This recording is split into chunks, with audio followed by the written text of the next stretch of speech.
Olá, tudo bem? Então, conforme prometido na semana passada, hoje estamos na nossa segunda live. Lembrando que agora, no mês de junho, a gente vai fazer toda segunda-feira, às 21h30. E para começar, eu gostaria de me apresentar. Meu nome é Kellen Pimentel, sou criadora da empresa SOS Consultoria para Pais e treinamentos para professores. Também trabalho com pais, com crianças já há 12 anos. Sou Kid Coaching, sou Neurocoaching, mais de 4 mil horas de atendimento. Então, quero dividir com vocês que eu só transmito aquilo que eu aplico.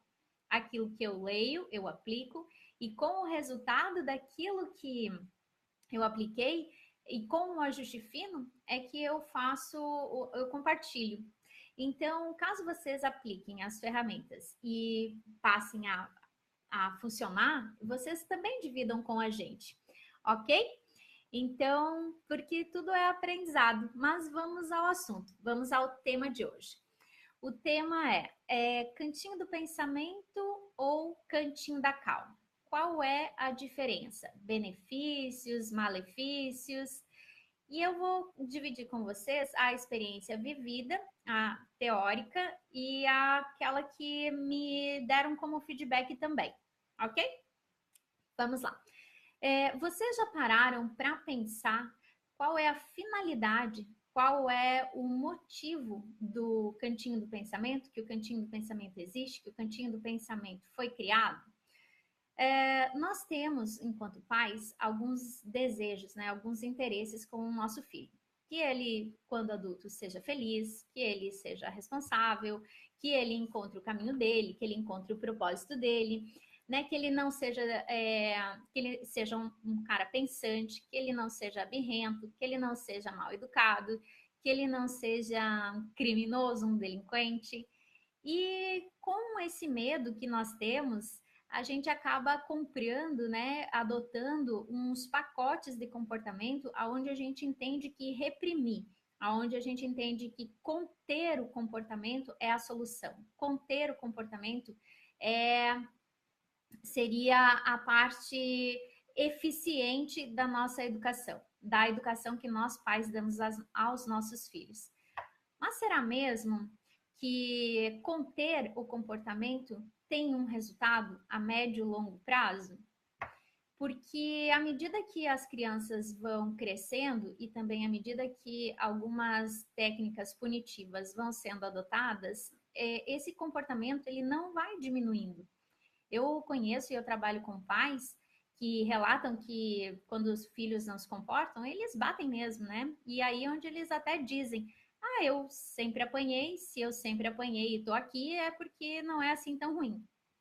Será mesmo? Né? E se não tivesse apanhado, será que o resultado seria exatamente esse que temos? Nunca vamos saber. Mas eu acredito que a violência, ela nunca não é um caminho. E isso eu posso dizer que eu aprendi com o tempo. Eu também sou mãe de um cara de 23 anos, então já passei por várias etapas e fases. E se quando educado com medo e com a consequência punitiva, o resultado a médio e longo prazo é que em algum momento essa criança deixa de ter medo.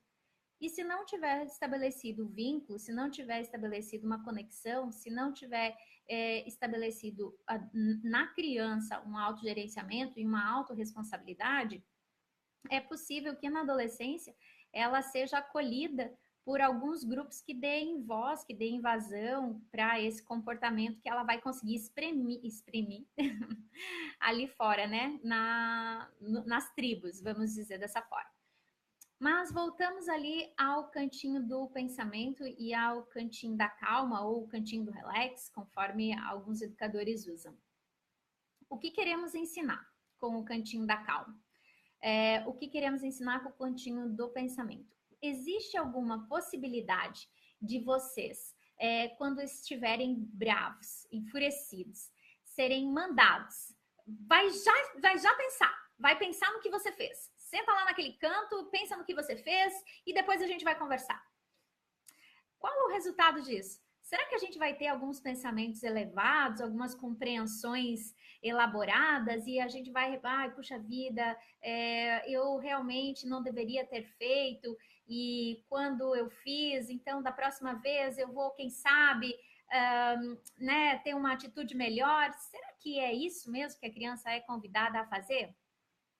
Porque eu, por vezes, quando penso sozinha sobre alguma situação que aconteceu comigo mesma e que eu não entendo como sendo legal, quando eu vou sentar, digamos assim, quando eu estou refletindo sobre o ocorrido, às vezes magoada, chateada, eu posso aumentar a minha convicção de que eu estava certa.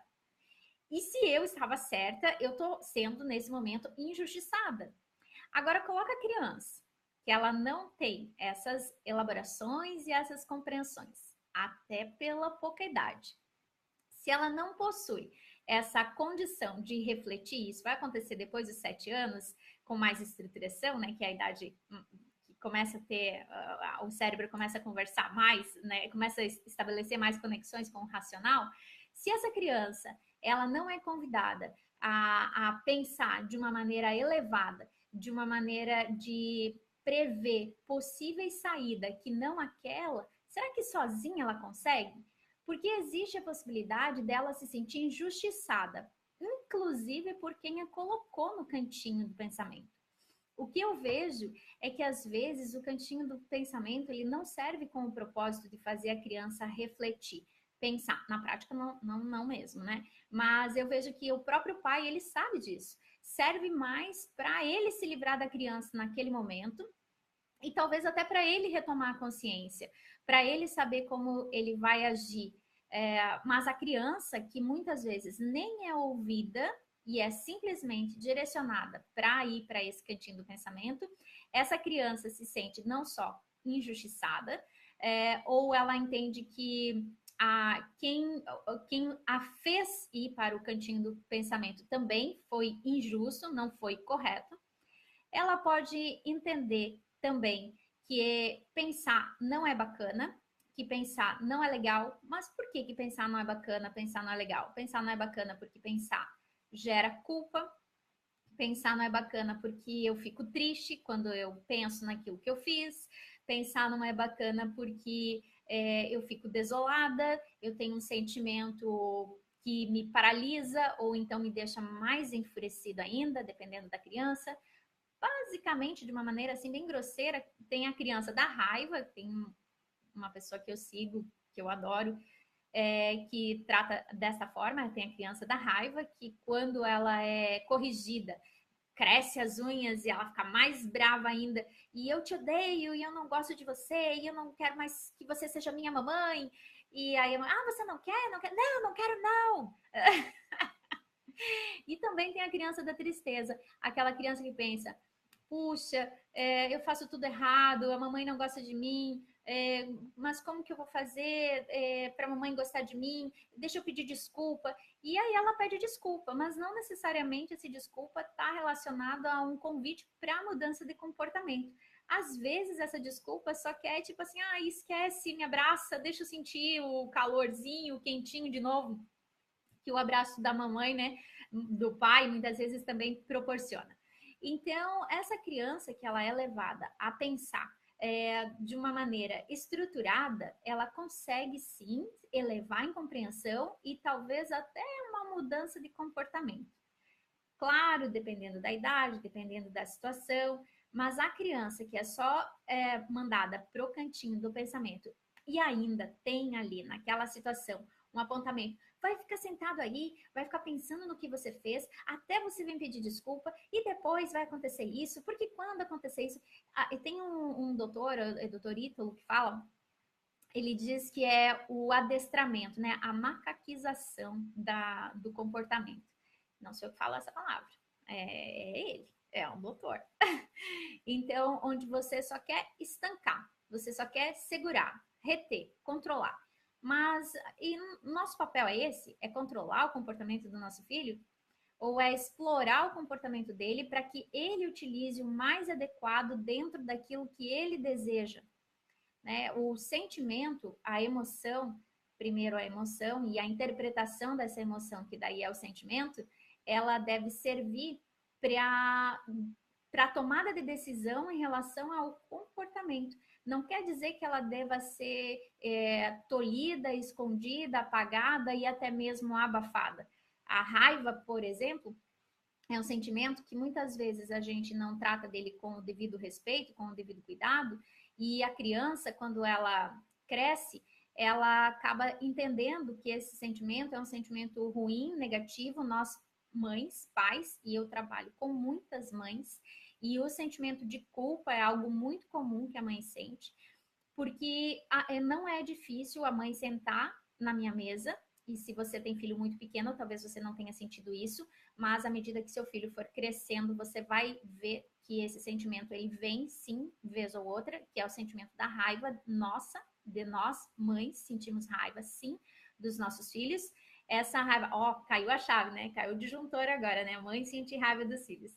Eu trabalho com muitas mães e esse, como eu falei, é um relato muito comum. Muitas vezes elas falam isso até em lágrimas, por não conseguir entender o porquê sentem e se sentirem mais culpada ainda. Quando a gente tem a compreensão de que a raiva é um sentimento inerente ao ser humano e quando as coisas não saem de acordo com aquilo que a gente gosta, esse sentimento se torna mais comum ainda, fica mais fácil para a gente aceitar que a gente percebe ele e principalmente ressignificar. Às vezes, nós precisamos de ajuda para isso. Não estou falando em relação aos filhos, porque esse é um sentimento que, ainda bem, ele passa. É só eles dar um sorrisinho, fazer um carinho, fazer algo bom e a gente já esquece tudo e já volta tudo a ser como era antes. Mas nós, adultos, às vezes, a gente precisa de um trabalho intenso para ressignificar esse sentimento. E muitas vezes porque ele não foi bem administrado ainda quando ele era pequeno. Ok? Tá ficando claro? A live de hoje vai durar mais ou menos meia hora, 40 minutos, e eu tô falando isso agora para vocês se organizarem com a rotina da noite, que eu sei que, né, quando a gente tem filho pequeno, acaba o período da noite sendo meio movimentado na casa. E então, voltando ali no cantinho do pensamento, que pensar não é ruim, não deveria ser ruim. Mas para que pensar não se torne ruim, ele deve ter uma compreensão sobre o comportamento novo, sobre aquela situação vivida. E muitas vezes a criança vai precisar de ajuda para desenvolver esse comportamento novo, que tem a ver com a modelagem, tem a ver com o exemplo, que tem a ver com a sinalização que a própria mãe faz em relação ao comportamento dela ou ao redirecionamento do comportamento da criança. Algo importante para a criança é fazer com que ela mapeie quando os sentimentos estão se aproximando dela. O sentimento tem a ver com, está diretamente ligado com os pensamentos, né? Quais são os pensamentos que habitam a mente dessa criança e quando o pensamento negativo, ruim, começa a se aproximar, como que ela pode lidar com ele, né? Então, se ela começar a perceber, olha só, a mamãe, quando sente raiva, e eu estou só falando da raiva agora, porque se eu abrir, eu vou até amanhã. Então, a gente vai falar limitado, ok? Quando a mamãe sente raiva, o coração começa a bater mais forte, eu fico vermelha, e relata quais são os sinais, as emoções que o seu corpo dá para que você perceba que está se aproximando ou aquele pensamento ou aquela sensação, para que você ou ressignifique o seu sentimento ou então se afaste caso você não consiga lidar com a situação. E o cantinho do pensamento, ele não promove nada disso, né? A gente estanca, a gente promove um adestramento, a criança até deixa de fazer por medo de ficar aquele tempo todo ali pensando. Não necessariamente, muito raramente, a gente, no momento de raiva ou de incômodo, a gente fica pensando coisas positivas. A criança, nós adultos, a gente tem uma dificuldade bem grande de se concentrar. E até pelo excesso, né, de informação. A mente da criança, então, é mais difícil ainda. você imagina se ela vai ficar sentadinha olhando para a parede ou então olhando para o nada, e na mente dela tem qual a ideia, né? Como nós, mães, pais, pensamos que vamos entrar na mente do nosso filho para dizer para ele ou para orientar que aquele pensamento se construa ali dentro, naquele momento, por 5 minutos, por 10 minutos, por 6 minutos. Não tem como adivinhar o que eu estou pensando. E eu tenho até uma imagem da a mãe brigando com a criança, assim, né, orientando para que ela fique, que ela pense sobre o que ela fez, e ela ali sentadinha, pensando em sorvete, pensando em bola, pensando em criança. Quando tá assim, até tá bom, né? Porque ela foi para longe, ela tá encontrando a defesa dela. Agora, quando ela fica só magoada, né, por estar sendo injustiçada, por não ter sido compreendida, por não entender o porquê que ela foi para o cantinho do pensamento, porque ela derrubou o copo d'água em cima da mesa e quebrou o copo, ou alguma coisa nesse sentido, aí a gente já tem um dano maior, né? Então, a ideia é essa, é vocês terem sempre em mente o que vocês querem ensinar com a ferramenta. Qual é o objetivo dela? Se o objetivo é estancar e dar um tempo para você, ok. Se o objetivo é educar, é direcionar, é fazer uma orientação, aí talvez essa não seja mais adequada. E agora eu vou falar um pouquinho sobre o cantinho da calma, ou o cantinho do relax, ou vocês podem colocar o nome que vocês desejarem, desde que seja um nome que traga algum sentimento positivo. Como construir o cantinho da calma e também qual é o verdadeiro significado.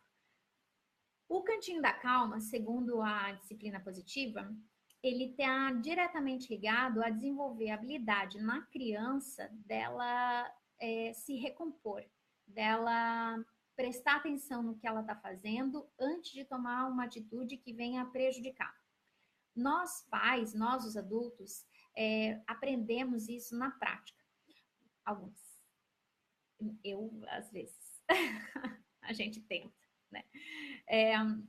Aprendemos isso na prática. De que forma? Com os prejuízos. Então, inúmeras vezes, né, inúmeras vezes ao longo da nossa vida, e eu falo com 43 anos, eu venho vinha mais, né? Tendo os prejuízos diante dos meus comportamentos no momento da raiva, e aí depois eu não tinha recurso, né? Então eu só me lamentava, chorava, ficava triste, até que eu descobri que é melhor ficar quieta do que comprar brigas desnecessárias, até que eu descobri que é melhor sair de cena, até eu descobri que num momento muito acalorado eu preciso sair, me acalmar, respirar, para daí tomar aquela situação com sobriedade e então me recolocar e redirecionar. Isso tudo eu aprendi ao longo da minha vida, com experiências e, como eu falei, muitas vezes com prejuízos. A criança, se ela for ensinada, se eu tivesse sido ensinada desde pequena, 2 anos, mas depois a gente fala sobre a idade, tá? 3 anos, 4 anos, 5 anos, que eu preciso, no momento de raiva, me restabelecer. No momento de raiva, eu preciso me acalmar para depois falar o que eu desejo de maneira respeitosa e adequada. Não é sempre quando a gente está com raiva que a gente consegue falar no tom de voz adequado, por exemplo. Não significa que eu consiga o tempo todo. Mas a gente faz, né? A gente com conhecimento, a gente, à medida que treina, vai ficando mais habilidosa e consegue exercer esse controle sobre o nosso comportamento.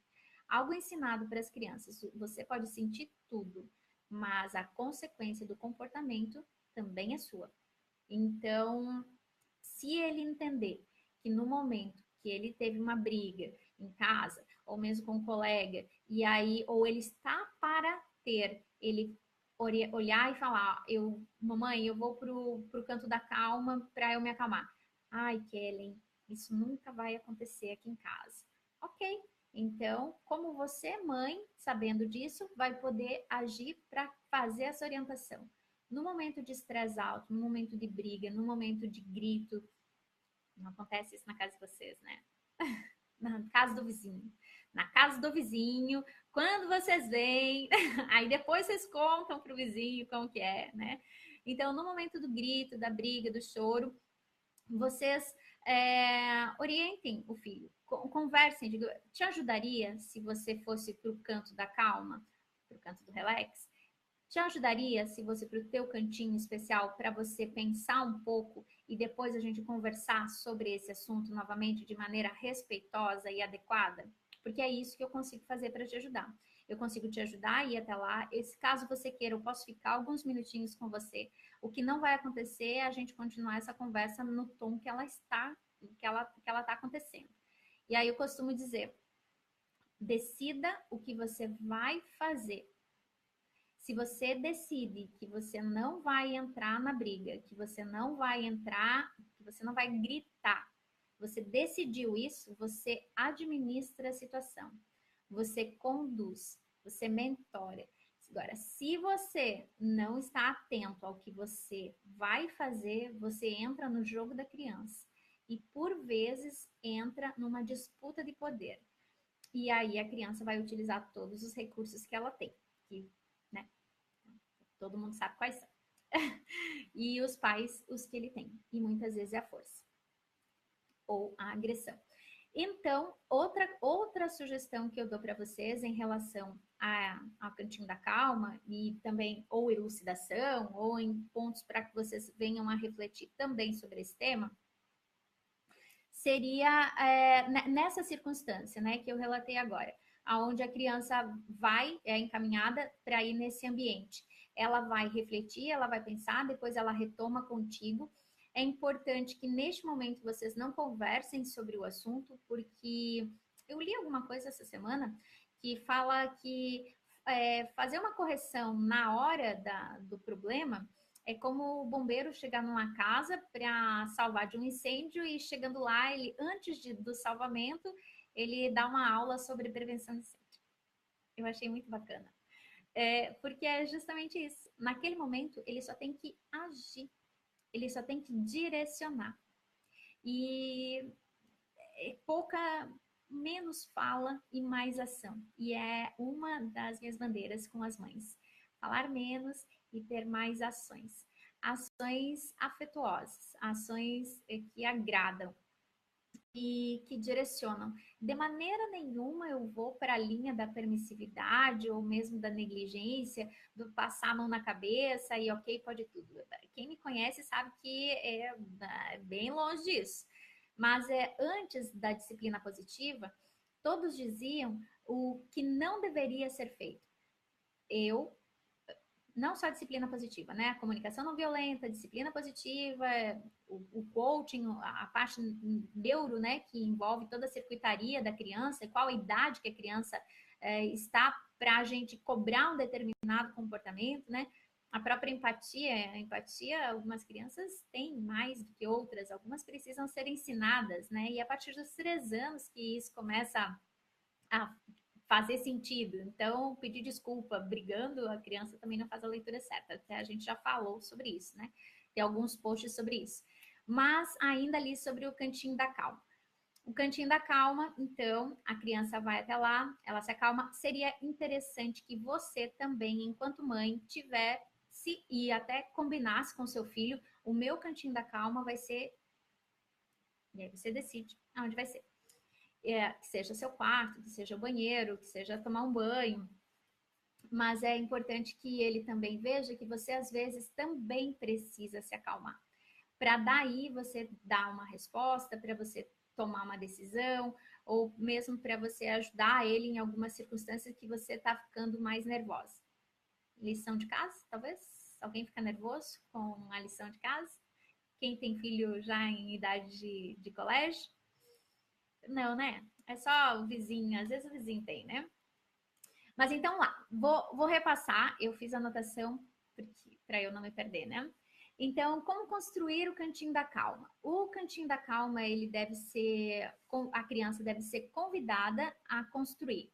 Vamos construir junto um ambiente que quando você se sinta bem nervoso, que você tenha esse sentimento, que você não esteja contente, que o teu tom de voz esteja muito agitado, que você não esteja sendo respeitoso, um cantinho que você vá para você se acalmar. Quais são os objetos, o que você gostaria que neste ambiente tivesse para você? A minha treinadora, a Fernanda Lee, da disciplina positiva, ela relata que na casa dela tem vários banheiros e um dos banheiros é desativado, né? E aí as crianças fizeram esse espaço neste banheiro. Mas vocês podem fazer, a criança pode escolher o quarto dela, no cantinho. Pode ser que ela decida, não, o cantinho da calma eu quero fazer na sala. Não, na sala vai acabar impactando na vida de todos os integrantes da família. Então vamos colocar num local onde você fique mais em silêncio, mais quietinho. O que você acha do seu quarto? Dê escolhas. A criança aprende a escolher. E isso é muito bom, desde que as escolhas sejam limitadas. A criança não pode ter um leque muito amplo de opções, porque ela não tem condição de fazer as escolhas adequadas pela pouca idade, pela pouca vivência, enfim. E aí, vocês decidindo qual vai ser o cantinho, quais os objetos que você, meu filho, entende que seria bacana este cantinho ter para que você lembre de se acalmar. O objetivo é que você se acalme. E aí lá vai ter ou um lápis, ou papel, ou desenhos, ou então pode ter algum bichinho, pode ter espelho. Tem uma carinha dos sentimentos que eu exploro demais. É a carinha do sentimento da disciplina positiva, são várias carinhas, onde a gente amplia o vocabulário da criança sobre a quantidade desses sentimentos, a gente modela dizendo para ela o que sentiu na determinada situação e como gostaria de estar se sentindo, e o que precisa fazer para que ela se sinta melhor. Ela própria dá as ideias, ela própria dá as sugestões. Mas, voltando, levando esses objetos bacanas, no momento que ela está escolhendo o objeto, ela já está abrindo canais na rede neurológica dela, na rede neural dela, ela está abrindo canais para considerar novos comportamentos, para considerar que ela, naquele momento, vai tentar se acalmar com aquela bolinha de apertar, por exemplo. Ela já vai visualizar a cena antes dela levar esse objeto para esse cantinho. Então, já está meio caminho andado. Quando ela for, ela vai se conectar com esses objetos que ela própria colocou. Então, a chance dela se acalmar acaba sendo bem maior do que da gente montar o local, da gente criar, né, colocar lá os objetos que acalmariam a gente, né, e não a criança. Então, façam essa experiência. O que a criança vai aprender com isso? Quando ela está muito agitada, quando ela está eventualmente vindo a ser desrespeitosa, ela pode se afastar da situação, respirar fundo antes de ter algum prejuízo ligado ao comportamento dela, que na verdade naquela situação é inadequado, para daí ela voltar e se aproximar do que ela deseja, mas de uma maneira mais eficiente também. Perceberam a diferença? Cantinho da calma, cantinho do pensamento. Em hipótese nenhuma, no cantinho da calma, a gente manda eles irem. Vai já pro cantinho do pensamento. Vai lá pensar. Vai já pro cantinho da calma. Vai lá se acalmar. Não. Aí a gente entra novamente no modo punitivo de estancar e apenas isso, né? E não de trazer uma reflexão, de trazer uma proposta de novo comportamento. Nessa circunstância, a criança ela só vai se acalmar. E depois o trabalho é de vocês. Não necessariamente depois, logo após ela se acalmar, pode ser no período da noite ou mesmo no outro dia. A orientação que eu dou é que para as pessoas que eu atendo, e eu entrego a folha dos sentimentos da disciplina positiva, que elas sentem com a criança e digam quais foram os sentimentos, os pensamentos que ela teve naquele momento que ela estava tendo aquele comportamento. Relatem nesse momento também quais foram os seus, o que você sentiu quando viu aquilo. Olha que bacana. você demonstrando para o seu filho que você também tem sentimentos que muitas vezes não é só o de estar feliz e bravo, que existe outros sentimentos. E que você, como um humano, você consegue estabelecer com o seu filho uma empatia em relação à interpretação do que foi vivido. E isso é muito bacana. E eu sempre finalizo, né? Eu sempre gosto de orientar para que a criança também diga o que, que ela gostaria de ter sentido naquele lugar, né? O que, que ela gostaria, qual o sentimento que ela gostaria de ter naquela situação. E é muito comum eles dizerem ali, de feliz, de empolgado, enfim, os sentimentos bons